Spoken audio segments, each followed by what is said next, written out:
Dominic Roque, hindi maitago ang pagkakahumaling kay So Ramirez. Nag-viral kamakailan ang isang post ni Dominic Roque sa kanyang Facebook account na naglalaman ng isang misteryosong hugot na agad nakatawag ng pansin sa mga netizens. Ang post ay may kinalaman sa isang mystery person na may pangalang nagsisimula sa letrang S.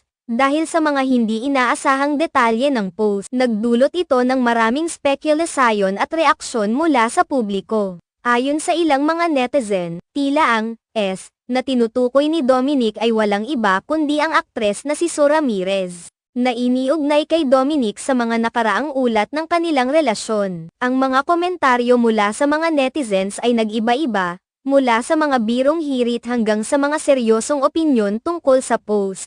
May mga netizen na nagbiro at nagtanong, hehe, S for sexy or sex, na nagbigay ng isang malikhain at pampatanggal